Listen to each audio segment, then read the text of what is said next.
Interesting. All right, well, let's talk about relations between the UK and Scottish governments. We have Alison here. We heard Ian Blackford, the leader in Westminster.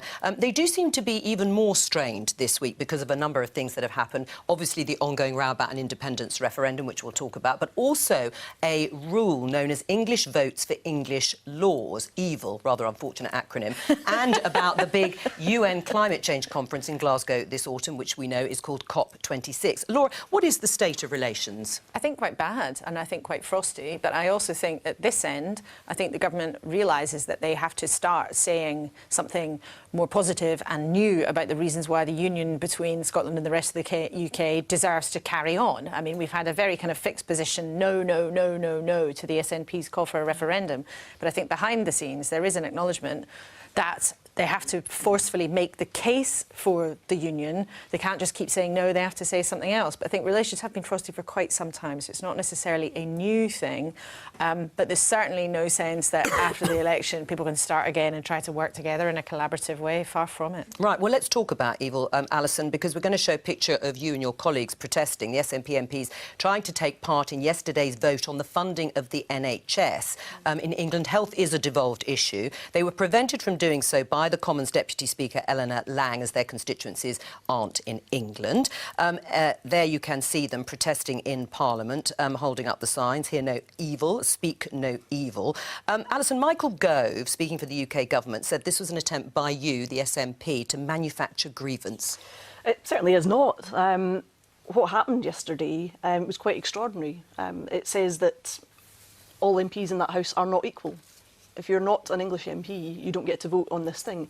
And it's particularly important because it's about NHS funding. And NHS funding has Barnett consequentials. So it is actually quite important, not just for Scotland, but for Wales and Northern Ireland as well. And the Welsh and Northern Irish MPs joined us in that protest as well, because it does have serious implications for the funding of the NHS in Scotland. Right, what do you say to that? Because this was an initiative that was brought in by David Cameron, this idea of English votes for English laws. But if it does have a knock-on consequence for funding in Scotland under the so-called Barnett formula, then why are SNP MPs excluded? Well, look, we have a constitutional settlement where health issues in Scotland are voted on by members of the Scottish Parliament. Members of the House of Commons aren't able to vote on them. This was a bill about funding the NHS in England, and the rules of the House of Commons, which were being enforced by the Deputy Speaker, made sure it was MPs representing English constituencies made that decision. Perfectly straightforward. Well, and I'm afraid the SNP... That's not quite correct, though, because it's the government that drew up the bill in the first place. The government drew this bill incredibly narrowly, deliberately to exclude MPs from Wales it's and a narrow bill because it's about England, and the House of Commons authorities rule on that. But the reason why the SNP manufacture these issues is because, if you, as Michael Gove said, if you look at the performance of the Scottish government run by the Scottish nationalists in managing, delivering health and education, they're not doing very well. We have the best performing NHS in the UK. Best performing NHS in the UK. Always want to change the subject. And there are lots of examples. Michael Gove gave two of them, I think, yesterday in the House of Commons, two quite serious health issues in Scotland where the SNP government have underperformed.